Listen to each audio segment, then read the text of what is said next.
for it. Sorry. I was paying attention. Sorry, guys. I had to. I forgot to put this to stream to my audience, so they just started getting it right now. All right. So, yeah, we're going to be talking a little bit about butchering animals, really on a homestead scale. I know in the chat here before we came on live, I mentioned John. You know, he's selling beef to individuals, but a cow is certainly somewhere you don't want to start if you're doing it yourself. So we're going to be talking about medium to the small livestock. Now, when I say medium livestock, I mean animals that are, let's say, under 400 pounds. Anything under 400 pounds is considered medium. And then on the small side, you're looking at anything from, you know, a couple of pounds. Or, I mean, if you're doing something like maybe fish or pigeons, you might be looking at a pound to up to maybe like 20, 25 pounds on small livestock. I would still consider a turkey, even though it's a large bird, to be small livestock. So that's kind of what we're going to be talking about. This is not if you want to start processing your own cattle or buffalo or whatever. I'm not experienced in that. So anything that I say, some of the stuff might apply, but it's not going to be a whole lot. So we'll start off talking about mental prep for doing this. If you're just starting out homesteading, or you've been homesteading for a while, but maybe you only keep chickens and you only get their eggs and you grow a garden and everything, and you've never had to cull birds, or you've never, you know, raised any of your own meat and processed it, that to me is the number one thing to get down now. Mainly because all the other stuff you're going to be able to figure out. You're going to be able to do it. You're going to have some rough patches of trying to figure stuff out. You'll get better as you go. But the main thing is getting mentally prepared for what you're about to do. You're going to take something's life. And a lot of people have never done that. Unless it's, you know, I mean, we kill things every day, but just don't realize it, whether it's through another person or whether you're killing microorganisms or whether you're killing bugs, whether you're killing plants. You know, we're taking, life is being taken every day. So it's something that's really natural. So for me, the mental prep is extremely important, because when I go to dispatch an animal, I can't let my emotions get in the way, because if I let my emotions get in the way, that can compromise the humane dispatch of that animal.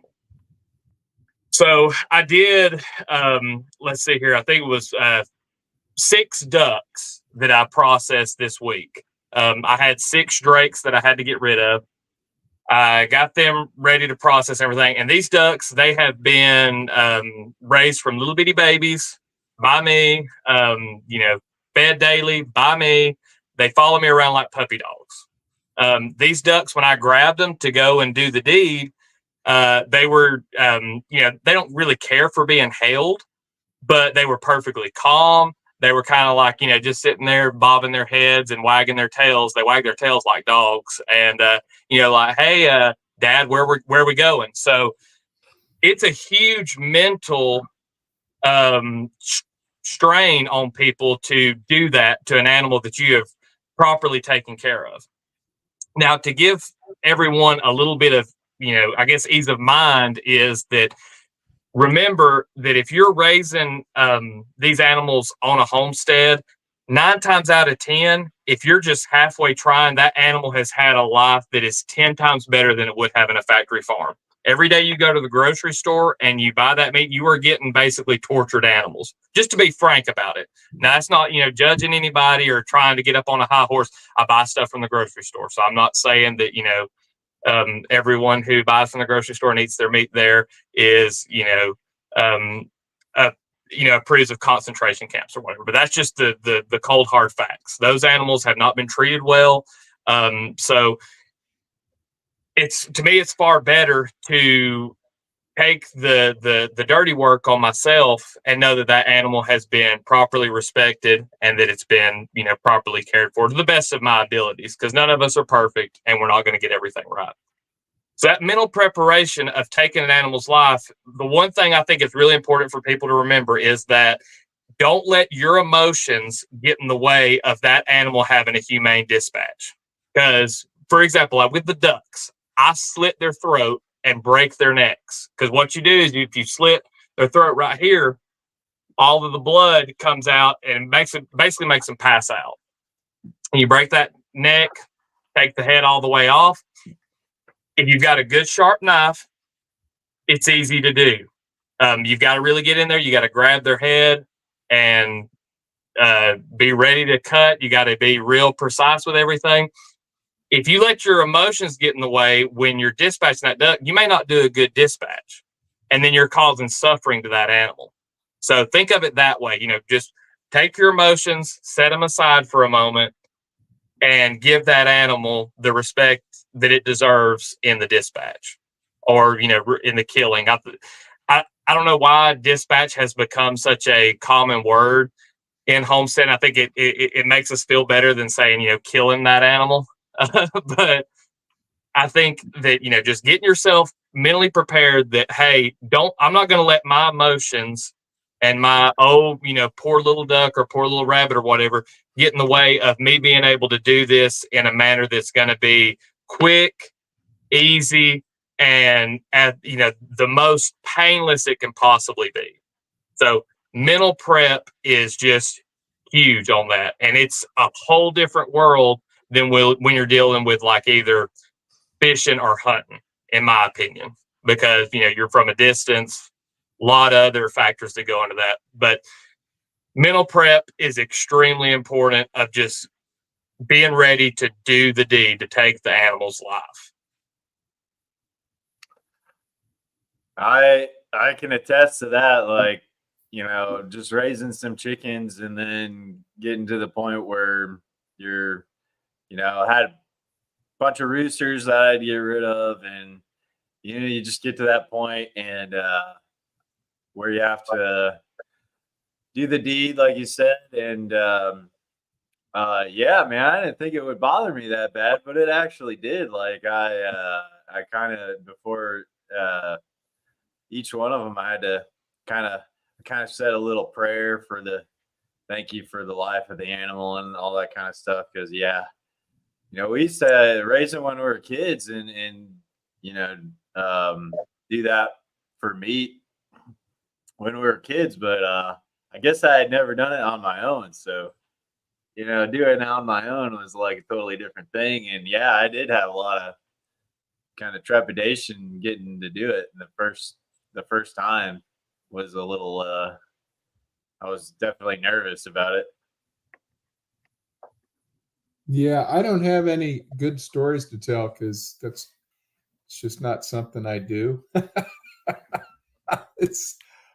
So I don't have the right mental framework to do it, and I'm respecting what you're saying, Logan, because it's too difficult for me, and Yeah. my attachment to my animals. Yeah. I just fortunately, the large livestock are taken care of at the processing center. But even then, anytime you raise an animal, especially one that you're going to consume, whether you dispatch them or not and process them or not, there's still an emotional connection, and then there's a good spiritual connection between the owner and the animal, because and especially one of the reasons I got into what I'm doing is the humane treatment of animals, especially cattle. As you referenced, they're not treated well when grocery store beef, which is another show altogether. But you want to respect that animal. They're giving, they're part of an ecosystem on your farm. They play a valuable part, and then ultimately, they feed you, and it's not something to be taken lightly. And I'm not saying some people do take it lightly, but it's certainly worthy of thinking about it. I mean, because it's when you break things, when you break things down to homesteading level, it's different than when I lived in Nashville in a condo and went to the grocery store. When they're part of your existence on your homestead, and they're part of the family, really, because they're feeding the family, and so yeah, I think Yep. homesteaders have a respect there. Now the part about getting nervous and not being able to do the deed, that is a whole. That's definitely has to be figured out in your head before you go down that road. Yeah, absolutely. And I would just say that I totally agree. Now, not everybody is going to do this, and if you can find somebody in your community like me, I take it pretty well. I mean, I can do it because I can set my emotions aside and do what needs to be done. So I do have that type of mind. Hopefully, I'm not a psycho, Torture little animals. Torture, but no, for me, I mean, if anything goes slightly awry, and I feel like that animal felt like that much of pain, it makes me feel horrible. I cannot stand to have that happen. Yeah. So something that is an innocent life, because that's what you're doing is you're taking a life of something that's innocent. And I mean, I do sympathize with vegans. I think it's a horrible diet. I think that it's something you shouldn't do. I think that everyone should be involved in the circle of life. But I do understand where they're coming from. Like, taking away something's life so that you can live is a hard thing. But at the same time, I also respect soil life. I also respect plant life. I think that all life is important. I don't think all life is necessarily equal, but it's all important and it all deserves respect. So, for me, I have a completely different mindset on that. But now I do think that every person who is on the planet that's going to eat any kind of meat or anything really should have to at least once watch an animal that they've raised go through that process and be there and look at it. I mean, maybe not, if you can't do it, if you're afraid of, hurting the animal, but be there for the process, show the respect to the animal, do it at least once. So that way you can have an understanding. So when you get that food put on your table, you have an appreciation of what goes into that. Yeah. I think is extremely important for everybody.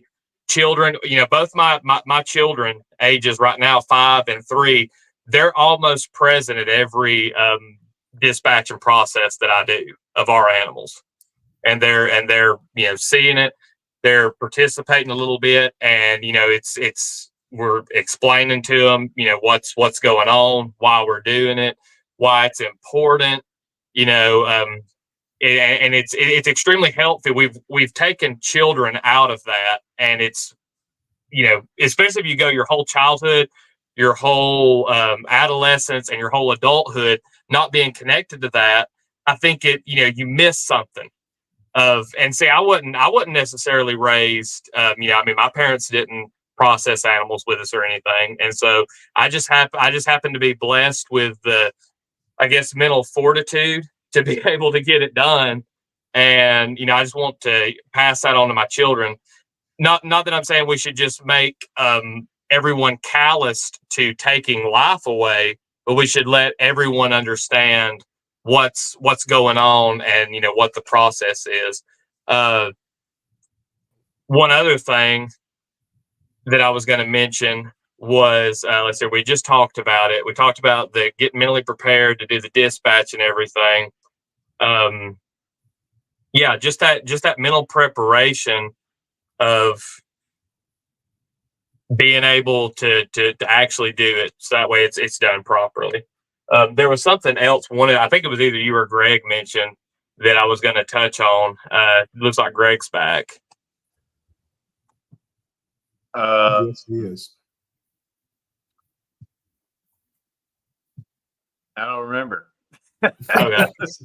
There was something else that one of you mentioned I was going to mention about the mental prep thing. I was like, I guess what helped me out was partly my Russian buddy was like, "Hey man, you just gotta do it the deed, man," and then it was like, also I was just before I would get into it, speaking of the mental prep part, for me, what helped me to get into being able to actually, um, thinking about the animal's life and everything like that, how it had a good life compared to other animals, and Mhm. then kind of saying a prayer like, Yeah. "Thank you for this animal's life and giving myself and my family sustenance and things like that," and just kind of having I don't know, kind of going through kind of going through that in my head and like saying that prayer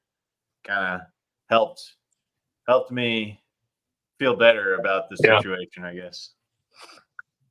I remember what it was now. I'm glad you went back to that because I do before I start the majority of the time. I'm either thinking about it or I'm praying about this. More on a religious side of just hey, you know, I've done everything that I can to be properly prepared to do this. And just kind of a prayer for God to guide my hand and make me able to make the ending of that animal's life as painless as possible.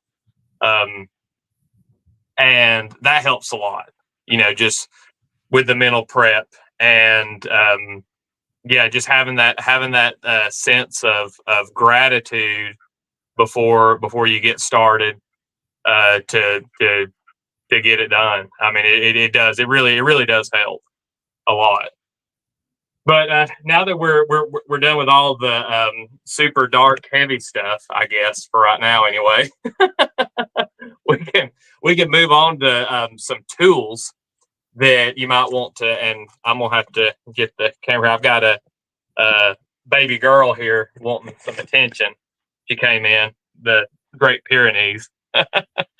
uh, let's say some tools. So tools, really and truly, if you're going to do especially small livestock, are minimal. And I'm not going to go into every single thing that you can get and every single thing that you can do. Not even going to go into medium livestock because there's a lot of different tools that you get into with that. I'm going to talk about the small right now and just some of the things. And the one of the things that I like, I need to better my sharpening skills. Really, here, Skoda, go on, get out of here. Go on, girl. I'll come pet you later. Uh, anyway, knife sharpening skills is really important. I think, especially if you're going to be doing a lot of processing. But it's not something that everybody does. I don't do it well. So what I do is I get these little cheap knives. These are just fillet knives back in the fishing section at Walmart for $5. The reasons I get these is because, for one, they come really sharp out of the packet. Number two, they're $5. So if you're going to be learning to sharpen knives, you don't want a $200 knife to start practicing on. One of these here, you mess it up, no big deal. Get somebody to fix it, try to fix it yourself, or throw the thing away. It's $5. You're not going to be crying when you mess up the edge on a knife like this. And I like keeping several around just because, let's say I'm working on it and say you're not a good sharpener. Say it takes you a while. When you're processing animals, it's kind of a thing. You ain't got to hurry, but you can't be stopping and saying like, oh, well, I can go and take, a 15, 30-minute hour break and come back. You can't be doing that. So keeping some of these on hand, if one of them gets dull and you're not good at sharpening, keep you 3 or 4 on hand. So that way you can just pop out the next one, continue working, and then sharpen them all when you're done. If you're, going to do it that way. So having just a good cheap knife, but that has a good edge, because if you want to hate yourself and hate all the muscles in your fingers, in your hands, in your wrist, in your forearms, ask me how I know. Try to butcher with a dull or a semi-dull knife. It's too much work too much work. Don't mess with it. So keep your knives good and sharp. Whatever method you have to do, I would encourage everybody to be a good, sharpener. I'm just not, and so I accept where my strengths and weaknesses are. The second tool, and this is pretty much all the tools you will need for butchering most of your small livestock, is 5-gallon buckets. So I normally keep 1 or 2 full with water, just because it's a lot easier than trying to be messing with the hose or a faucet or whatever you have, to just dip your whole hand into that bucket with the knife to clean off if you've got, fur, feathers, whatever it may be. Being able to have a couple of those buckets, if one of them starts to get nasty, you can dump it out and have the other one filling up, and you can be using, the clean bucket while that one's filling or whatever. So having buckets for that, and having buckets for all the leftovers. If there's, anything like, your guts, heads, feet, whatever it is that you may not be using or may be using for another purpose, you've got that bucket to be able to just drop everything in there and move on with your life. So that's most of them. So a lot of like your poultry, chicken, turkeys, ducks, are really, in my opinion, done better on a table. So if you've got, and for me, I take just 2 sawhorses and a 4-inch maple slab that I milled that I butcher on. And you could do that same setup with, a 2x10 or a 2x12 and a couple of sawhorses from Lowe's. Or you can buy, just a Costco table, get a stainless steel table with a sink. You just need a good work surface. Have somewhere where you can put everything and not have to be worrying about where you're going to set the cuts of meat and, where you're going to set the carcass, your knife, all that stuff. Get a, good staged area. Now, for some of your smaller animals, like, rabbits, I make gambrel to hang their feet from. If it's, medium livestock, you can buy those they've got them at Harbor Freight for like $15. Ones for deer, I think they'll do somewhere around like 240 pounds max. And so those are pretty much your only tools. But even if you wanted to do rabbits and you didn't hang them by their feet, you can do it with just the bucket, table, and knife. But I would recommend, if you're going to do something like just rabbits in particular, or any other kind of mammal like that, because you're going to be skinning them, I would recommend getting a gambrel or making one. They're pretty easy to make. So that's pretty much it on the tools. There's not a whole lot that goes into tools unless you're really going to do this a whole lot. I mean, keep it on the cheap, because that's going to add to the cost of your meat. The more you spend on tools, the more you spend on all this stuff, it just makes that price per pound go up. And before you realize it, you're thinking like, oh man, I'm saving money because I'm, raising these animals and everything. You're like, holy crap, this is $30 a pound. And you don't want it to be $30 a pound. You want it to be like my duck. I could really and truly, if I wanted to sell, which now it's a very high quality red meat. So if I were going to sell it, it would go in the grocery store. If you look online, Muscovy is extremely expensive. But if I sold it in the store just like beef, it would range anywhere from around $10 to $15 a pound, and I can be very profitable on that. Wow. If I charge that much, I could even be profitable on $10 a pound. That's counting my labor for processing, the feed that goes into the duck, because they do forage a lot if you raise them in the right season. And the fact that I don't spend a whole lot on tools. One thing I'll mention that's not really a tool, but you do need to have, is an ice box, whether it's one that you homemade or whether you do just like a cooler, somewhere to put ice and the meat. Because there's some, process with that, which we're going to get into in butcher methods. But that's something else you want to have on hand just to make sure that you keep that meat cool. So that's not really a tool, but it's definitely, a material that you're going to need to, an item you're going to have to purchase or you need to have to be able to do the processing. So, so that gets us covered on tools. I don't know if y'all got anything to add or questions. Yeah, I got a little bit to add. The Victor, I think the company's name is Victorinox, but if you want to buy like a pretty decent set of knives, I went out and got some, like a full set of like different types of knives, like fillet and like skinning knives and all that kind of stuff. They're not that expensive, but those Victorinox knives, Mm-hmm. if you want to go a little bit above the Walmart knives, they're another option, and there's something that probably lasts a long time too. Mm-hmm. And you can just keep resharpening them. And so I went with those, and then after the butchering, I guess I haven't done this every time with chickens, but I guess I've learned, like, having, like you said, having that cooler with the ice there. Mm-hmm. I think that is important to, as soon as you eviscerate the guts out and take all the guts out and everything, then you want to get that on ice as soon as you can, I guess. Mm-hmm.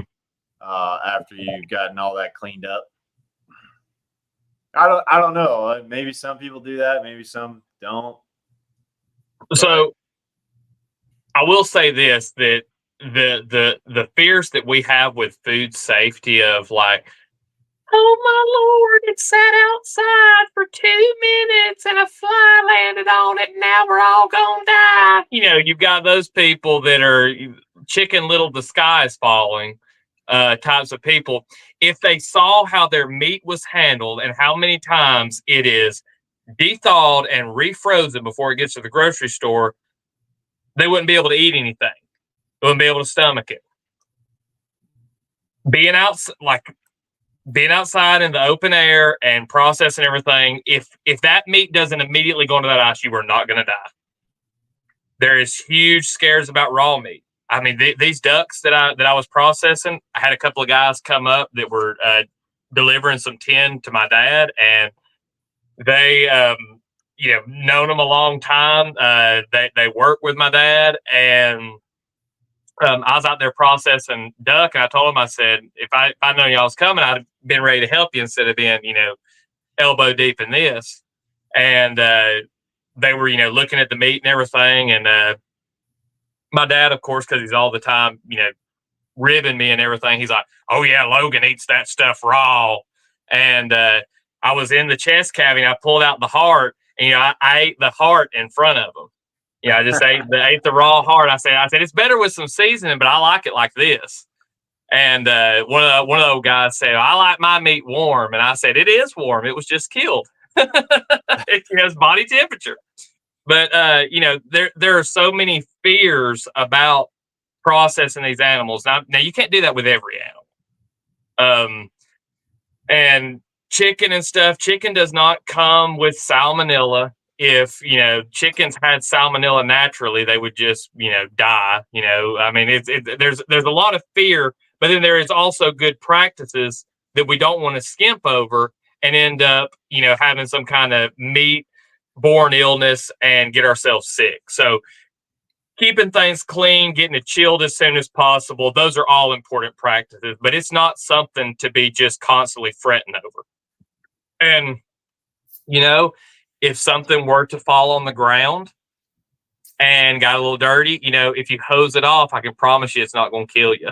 I can promise you it's going to be okay. It's not dropping onto a kill floor where there's, mountains of manure and just all kinds of icky stuff, and it's not going through 18 chlorine baths. So your fears don't need to dictate like how you do everything, but you need to make sure that you're doing good practices and handling that meat properly, because you can. I mean, you can do it in ways that it's not safe. You don't need to leave it sitting out there and let flies lay eggs on it. You don't need to leave it out in the hot boiling sun, get it on ice. just use some common sense. Make sure that you're clean. You don't have to be sterile. Just be clean, sanitary in your practices, and you'll be good. Good natural stuff is just water, salt is a good cleanser. I use that on my board. I put some kosher salt on it. Excellent for keeping things nice and clean, not sterile. We don't want sterile. We want living food. So that's got our tools. And I think that getting some good knives will be a good thing. You can kind of go the cheap route, go the mid route. I'd say go the mid route after you've learned to sharpen, real good, or depending on how much they cost. Just do a cost analysis of it. Make sure you do have a sharp knife, though. That is that's what I was going to add.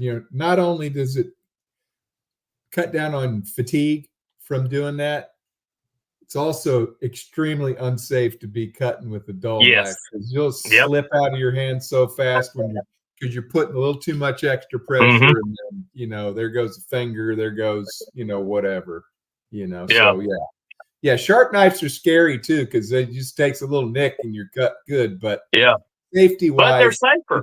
They're much safer. And one thing I will add, this kind of just connects with mental prep. I guess this is more with mental health. What we're talking about is we're not talking about building a huge facility. Do a cost analysis, figure out, what's going to be the most economical, so that way you're not adding, more dollars to your meat on the knives and other tools that you might be using. But realize that you're not going to be doing this every day. No one for a 40-hour week job, in my opinion, should be killing animals and processing them. It is not good for your mental health. It should be something that's seasonal. People should rotate. A lot more people should be doing that job than they are right now. It's extremely, you want to talk about how inhumanely they treat the animals in these factory settings where they're doing all this processing. The workers are treated horrible. They get carpal tunnel syndrome from doing just the same repetitious motion over and over again. It's just soul draining. I mean, all you're surrounded by is death of animals that have been just, brutally handled, brutally dispatched, and you're just constantly just, tearing meat apart. It's not good for your soul. It's not good for your mental health. If you ever are doing it a lot, I like Joel Salatin's advice on this. If you ever get to a point where you don't feel something, take a break. So keep that in mind on doing that. So stay somewhere in the mid tier and the lower end, because you're not going to make this your full-time job. I don't think anybody should do it just 40 hours a week. It's pretty rough. Unless you're doing it in a way that you're processing like maybe a pig for somebody, you're doing something like custom butcher for people, I think can be. But even that's seasonal. Those guys, as far as I know, don't do it every single day and, just animal after animal. Which brings us to dispatch methods. There's a lot of different ways to kill an animal. Like the old saying, there's a lot of ways to skin a cat, right? With different animals, there's going to be different dispatch methods. This is another thing that connects back to the mental deal. When it comes to the dispatch and the dispatch method and the way that you choose, another thing for the mental prep you should do is get ready to forgive yourself, because whatever way you choose, 9 times out of 10, you're probably going to mess it up some the first time you dispatch an animal. But know that when you do it, you're learning, so that way you can be efficient at it. So that way future animals that you dispatch will have a more painless dispatch. Dispatch methods vary. For example, with pigs and something like sheep, a .22 rifle is your friend. That is the quickest way. Just like with Greg, I don't know if you can pull up the pictures of the hog that we processed, but he was shot with a .22, and he was a 350-pound live weight. And there he is going into the scalding tub there. We had just a 55-gallon barrel there over a fire with water in it. dropping him in there with a backhoe. A 22 is a way to dispatch a lot of your medium livestock. There's some stuff with like halal and kosher where the animals, I believe, they're tied and then their throats slit. If you're just starting out doing this, I don't recommend that. Get a 22 pistol, Magnum, or some with a hollow point, or a rifle, and shoot that pig. If it's a pig, you make just basically an X from their ears and their eyes. So you're going like from this side to that ear and this side to that ear, making an X right there in the middle, and that'll get their brain. So after that, then you bleed them out. You want to get that blood out. So shoot them in the head, then you slit their jugulars and allow that blood to come out of the animal. So that's one dispatch method. With chickens and a lot of poultry and even rabbits, there is the broomstick method, which is taking a broomstick or some kind of stick, you put the chicken on the ground and you put that board or stick or broomstick on the back of their neck, and then you grab their legs and pull up and it dislocates their neck. That's the way that I like to do it with rabbits, except for I do not use a broomstick. I use my hands. I've got videos where I show how I do that on YouTube, and it's a very quick and painless way for them to go. It just completely dislocates everything. No brain, no pain. It just takes that spinal cord and disconnects everything. So you can do that, or you can bleed them out by slitting the jugular, like with chickens or ducks. And that's another method. But with your smaller livestock, you don't have to worry so much about whether or not you're going to be able to properly do the dispatch method, because they're smaller and you can handle them a lot better. I just think that with your medium to a little bit larger livestock, you want to use a gun to take them out, because a 350-pound pig, you do not want to be in there trying to stick that pig. I mean, suicide. It's absolute suicide. Even if you got the thing tied, I just don't recommend it. So there's different dispatch methods. You need to find the one that you're good at and the one that's going to cause the least amount of pain to the animal. Those are the only two criteria that you need to be looking at. People will tell you that, oh, this is the way, that's the way. You want to, from your own experience, you're going to realize that all of them pretty much kill the animal, and pretty much instantly. You just need to do the one that's going to allow you to give that animal the most humane death. We will touch real quick on in the dispatch. A lot of animals, well, really the majority of them, I don't know many that don't, and there's every once in a while you get a kill that you don't really have that much. There's a thing called the death throes, and I've got video of it on my YouTube channel where I'm explaining it when it happens. When I dislocate the neck of the rabbits, you can look in their eyes. Their eyes are completely dull, like there's no life in them. Their head's just, it's dead. But that rabbit will lay down on the ground and it'll kick for probably about 30 seconds and be moving. It's just the muscle tissue twitching is what it is. And so be mentally prepared for that. All of this goes back to that mental prep. That's why I said it's the most important, because you need to be prepared to know that, like, hey, I need to see what the vital signs to make sure that I did dispatch the animal. Because now if the animal's breathing, you didn't kill them all the way. And that's a bad feeling if you've got an animal breathing and they're moving around and they look like they're dead, but they're really not. So you want to make sure they're not breathing, but you're going to get some of that. You're going to get some flopping around. And with the ducks, I kind of just hold on to them until they stop moving.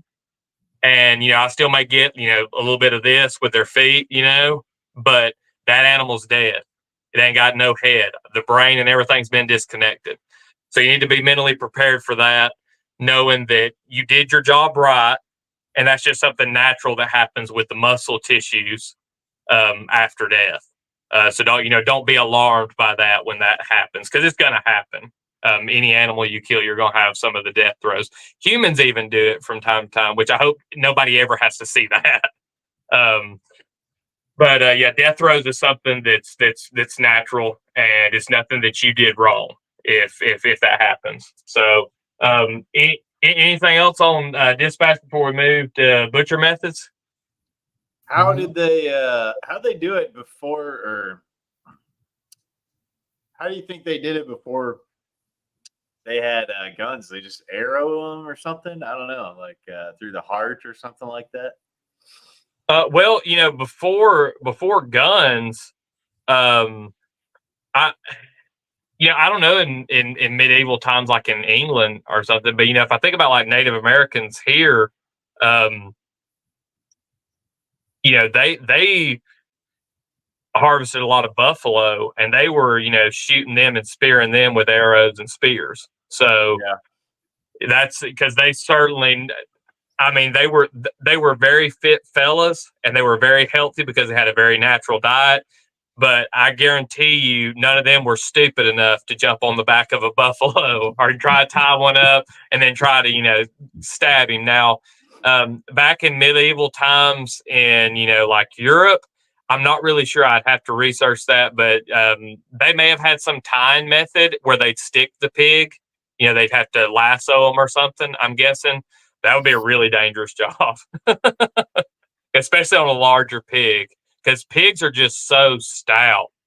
I can, once a pig gets past about 60 pounds, I can't handle them. Like I 60 pounds and under, pretty much, I can pick them up. I can wear them out. I'm a pretty stout fella, but after you get as soon as they hit 61 pounds, they're having their way with me. They're tough little. Tiny, really got this just super dense center of gravity, and they're just a solid muscle, little old bitty short legs and stuff. So it's you don't want to get hooved or tusked by one of these animals. So yeah, use a gun. If we ever lost firearms, well, I guess we'd figure it out how to do it. We'd probably start using or killing a lot of smaller livestock or going back to arrows, I'd assume. But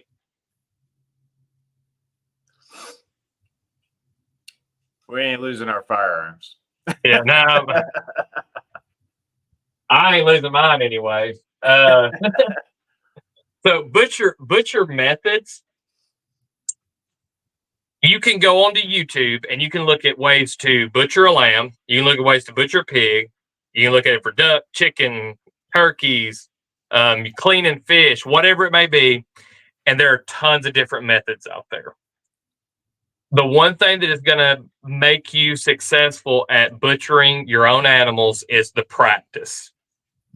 As I have done the ducks, I have realized that the majority of their meat is in their breast and their legs. You can skin one whole, or you could throw it in a picker, which we don't have, but scalding ducks and getting their skin and everything, it's kind of difficult. And I'm all about using the whole animal if you can. And that doesn't necessarily mean that it needs to be all used by you. There's a lot of other individuals on the homestead that can benefit from the leftovers of animals that you may not use. If you think about any apex predator, like lions, for example, lions aren't over there going, oh, we got to use the whole animal, man. Got to, get the bone marrow and all that stuff. It's like, no. They get what they want. They get the big old chunks of meat.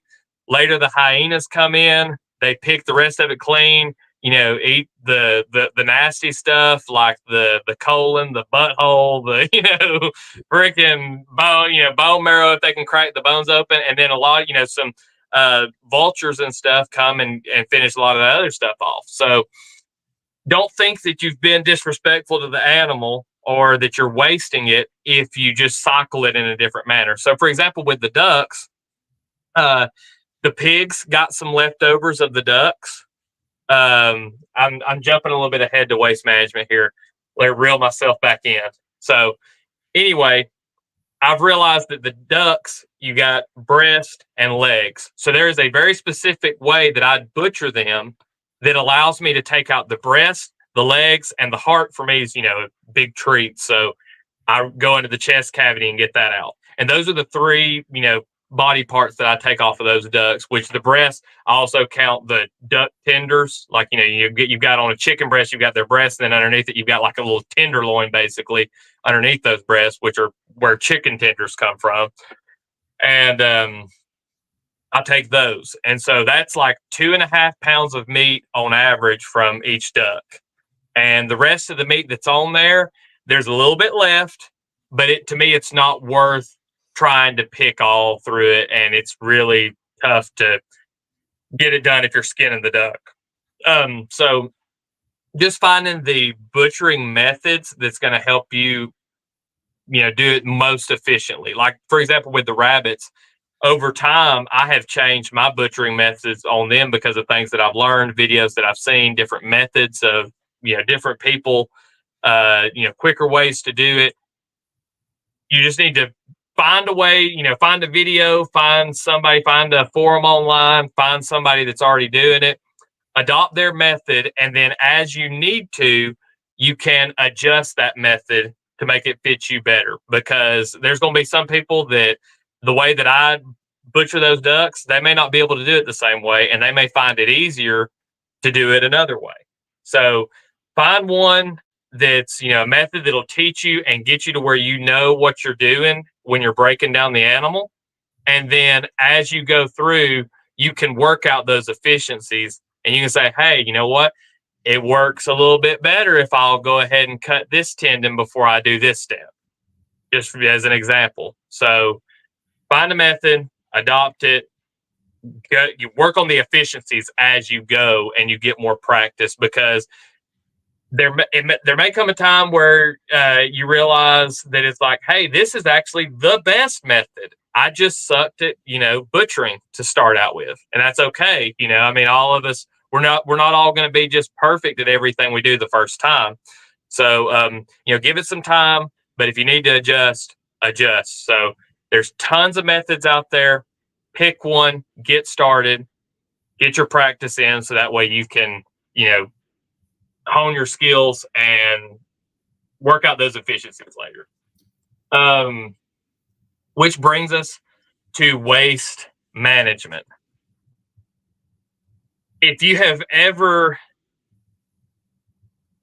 smelt roadkill or ever, been around anything dead, you know that you don't want a bunch of dead animal parts laying around out in your yard. So we've got to do something with what's left over. And this is something to have well thought out before you go into your butchering endeavors. It's what you're going to do with all the leftovers. So going back to the ducks, I have a pretty good bit of the duck carcass that's left over. There's some feet, which are not, dogs and everything kind of just play with those and eat them over time. They're like a treat. So you've got the feet, you've got all the feathers, and then you've got what's left of the carcass and the innards. And like with these ducks that I did 6 of them. I think 3 of them went to the pigs. So the pigs ate the leftovers of that. A couple of them went to the black soldier fly larva, which just turns into feed for my chickens later on. And then, Skoda got some pieces. And then one of the ducks went to the baby chickens. So the baby chickens, they kind of picked it clean with their mom, getting those little meat parts and stuff. And all of it got used. So that's the most important thing, is that you've used the whole animal. And, sometimes that's to feed the soul. So if you've got an area that you can bury some of that stuff, like with the rabbits, a lot of times I've had to, just because they've got all that fur and stuff, I've had to bury them. And, that adds to the soil life. So just make sure you've got a plan ahead, and if you're going to bury them, go ahead and dig the hole before you kill the first rabbit. Because after you get done processing all those animals, the last thing you want to do is dig a hole to dump a bunch of fur heads and, crap in. It's something you don't want to be doing at the end of the day after you've done all that work. So do it ahead of time, have a place to go. I can't recommend the black soldier fly larva enough for people that are going to do butchering at home, and I was actually talking to Greg and his dad about this yesterday when we were working on the cabin. You can put it in like a barrel or, some kind of container, whatever you can get set up, and collect coffee grounds, either if they're your own or if you go and get them from Starbucks like I do and, get the big bags to cover up the smell. So if you're going to do butcher day, you can go and you can throw them into all those bins and then cover it up with coffee grounds. The coffee grounds will be eaten by the black soldier fly larva, and it's going to cover up the smell. You're not going to have any rotten smell. You're just going to smell coffee grounds. Or you're going to smell and I've actually got, I've got them ready for fishing tomorrow here. See if I can get them down. But these are the black soldier fly larvae when they're getting ready to pupate here. I don't know if we can get it close enough to. You can see them moving around. But these guys here, I mean, in just a couple of days, you can throw what's left over of a carcass in a big enough system, and it's gone. And this, I mean, the chickens, ducks, fish, just about pigs will eat them. I mean, just about anything will eat those black soldier fly larvae. They're like I think 40% protein and 30% fat, dry weight or something, which is huge. I mean, it's a superfood for homestead animals, anything that's an omnivore. That's one of the easiest ways to do the waste management, but it's something you've got to think about ahead of time, because if you don't, you're going to have a whole bunch of stinky crap on your hands at the end and have to figure out, what you're going to do with it. But that's pretty much it. I hope that I have not scared anybody away from doing this. I'm really hoping that the things that I've talked about will empower people, but also give you a sense of the reality of processing on the homestead, and that you'll properly prepare for it. So that way it can be the best experience that it can be. Awesome. Now I think like you sold me on the black soldier fly thing, because that is a really great way of being able to create an additional feed source for animals like backyard chickens. Yep.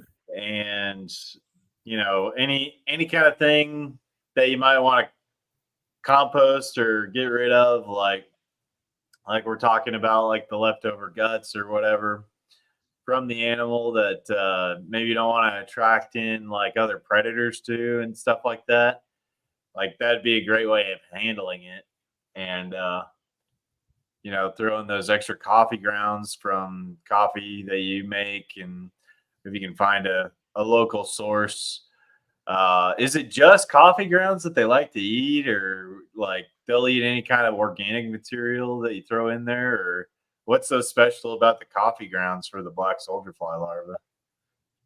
So for me, the thing that I like the most about the coffee grounds is that it's so readily available, and they'll eat it. And I mean, it's a super quick way to turn something that is, in most people's view, useless into a protein and fat source. I mean, that's just number one. And the main reason I use the coffee grounds and how I always have them on hand is just to be able to cover up the smell of anything, because black soldier fly larvae, they like rotting stuff.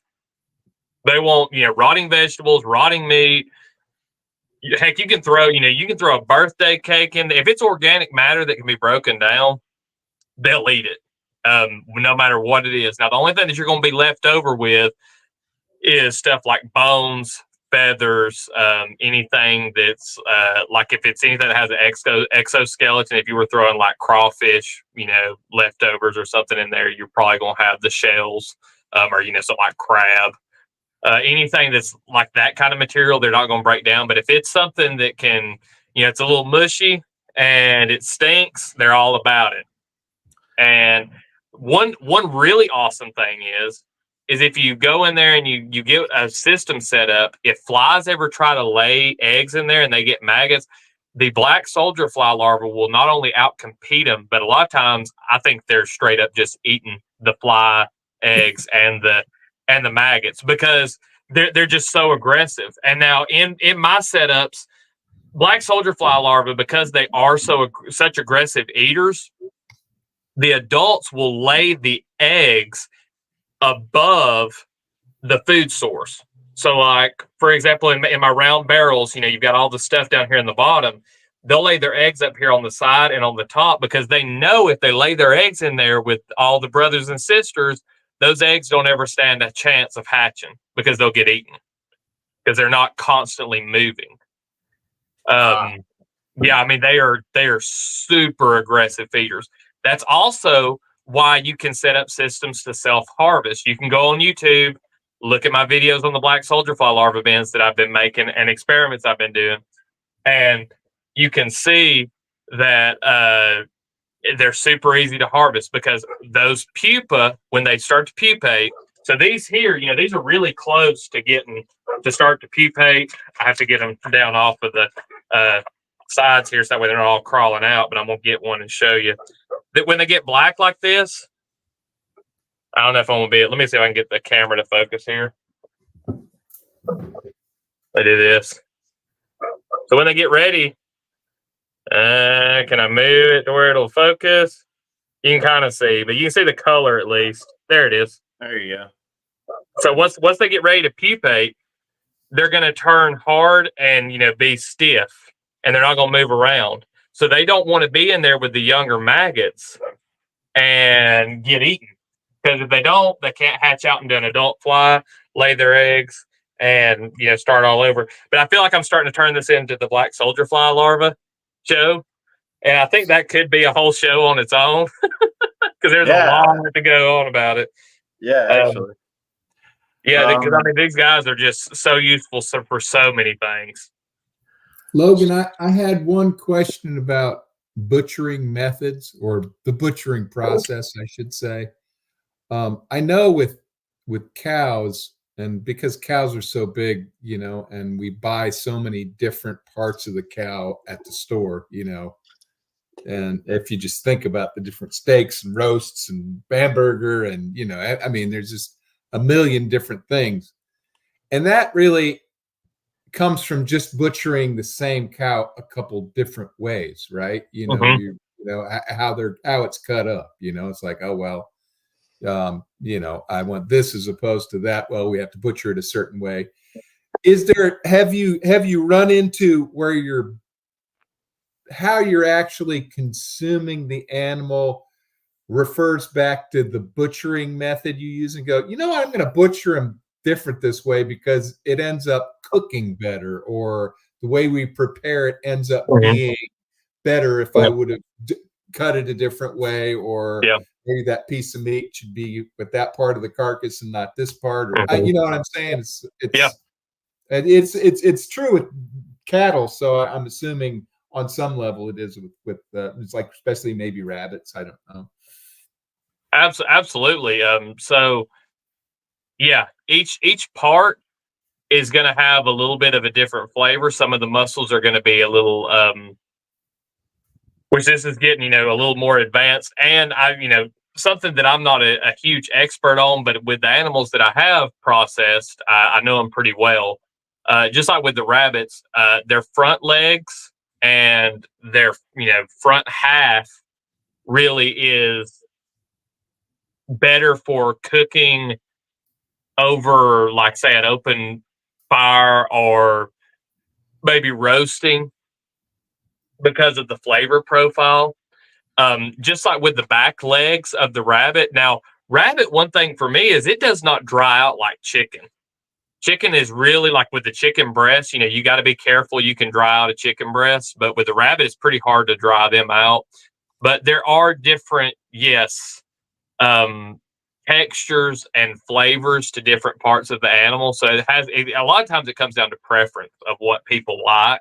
And so, as you do that too, you may take a certain cut and be like, hey, you know what?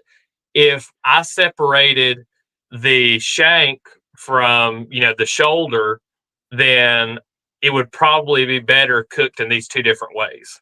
Right. And so, you're definitely going to run into that. Just like with the duck, my wife loves to make soups and stuff like that, and has, stuff gets like really well done. And so for her soups, what we do is like the legs of the duck, just because duck meat to me is just so precious and holy. I love the duck. And so I'll take the legs and grill them and then cut off the pieces that are not connected to tendon, because duck tendon is on the Muscovies anyway, and their legs is extremely tough. I mean, you just can sit there and chew on it, and you're never going to chew through it. So I'll take off the more tender muscles off of those tendon and off of that bone, and just the leftover meat and tendon and bone that's on that leg, she can throw in the soup, because that stuff can cook down, and that meat's eventually going to come off that bone and, be part of the soup. So that, is just an example of being able to utilize the animal better. So like for that, if I left that bone on, and anytime I've tried to just eat the leg itself, you always get down to that part to where you can't get that meat off of the tendons and everything. And I mean, if you don't care about spit, you could just throw that into the soup if you wanted to. But I prefer to cut the pieces of meat off of the leg and leave that part with the tougher tendon in for the soups. The breast, I want to leave them whole and want to cook them like a steak, because they almost look, if you didn't see them in the exact shape of a breast, if you cut them up into like slices, like at a fancy restaurant, and laid them out, you would think it was something like a New York strip. People would have a very hard time, if they didn't really know their meats, being able to tell the difference in the two. So yeah, you're going to find that just like the cow. Now, you may not be as sophisticated as a lot of these butchers that have been doing beef for hundreds of years, and we know all these different cuts, but you will definitely find that there are certain pieces you want to cook in a certain way, and you want to have them separate. So you want to piece out the animal. Yeah.